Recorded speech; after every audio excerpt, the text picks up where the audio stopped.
Start. रशियाचे अध्यक्ष Vladimir Putin यांच्या पाठोपाठ आता इस्रायलचे अध्यक्ष बिन्यामिन नेतान्याहू यांच्या विरोधातही द हेग येथील आंतरराष्ट्रीय फौजदारी न्यायालय (ICC) अटक वॉरंट जारी करण्याची शक्यता आहे. या न्यायालयास किती अधिकार आहेत, त्यांच्याकडून झालेली अटक वॉरंट किती गांभीर्याने घ्यावी वगैरे युक्तिवाद करणाऱ्यांसाठी एक उदाहरण देणे अस्थानी ठरणार नाही.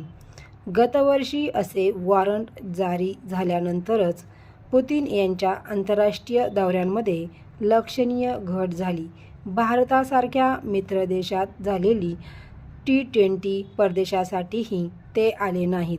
पुतिन यांच्या हातात बेड्या घालण्याची पॉलिसी किंवा लष्करी ताकद ICC मध्ये नसेल, पण प्रगत व नीतिवादी जगतात कुठेही ज्यांच्या विरोधात वॉरंट जारी झाले अशा वॉन्टेड व्यक्तीला प्रतिष्ठा मिळत नाही.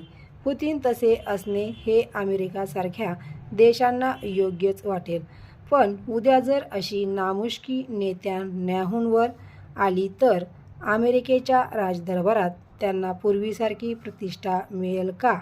या प्रश्नाचे उत्तर सोपे नाही. अशा प्रकारचे वॉरंट जारी करण्याची प्रक्रिया ICC कडून सुरू असल्याचे काही पाश्चिमात्य माध्यमांनी तसेच अल जझीरा या कतारी अरब वृत्तवाहिनींनी इस्रायली अधिकाऱ्यांच्या हवाल्याने म्हटले आहे. तशी कुणकुण लागल्यामुळे इस्रायली सरकार काहीसे चिंतित असल्याचेही या माध्यमांनी म्हटले आहे. इस्रायलची गाझा पट्टीत सुरू असलेली हमासविरोधी कारवाई ICCच्या आरोपपत्रात अंतर्भूत नाही, पण कारवाईच्या निमित्ताने काही लाख गाझावासियांचे अन्नधान्य मदत इस्रायलने रोखून धरली आणि त्यातून शेकडो भूकबळी उद्भवले. हा इस्रायल विरुद्धचा प्रमुख आरोप आहे. तसेच इस्रायली शहरांवर गतवर्षी 7 ऑक्टोबरच्या नृशंस हल्ल्यानंतर अनेक इस्रायलींना पकडून ओलीस ठेवल्याबद्दल या संघटनेच्या म्होरक्याविरोधातही वॉरंट जारी होण्याची दाट शक्यता आहे.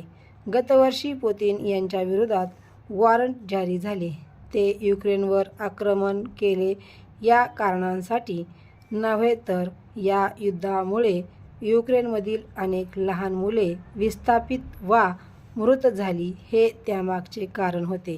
तेव्हा इस्रायल सरकार आणि जगभरातील इस्रायलचे समर्थक प्रतिसादात्मक कारवाई करूच नये का, असा जो तक्रार सूर ICC विरोधात आळवत आहेत त्याला अर्थ नाही.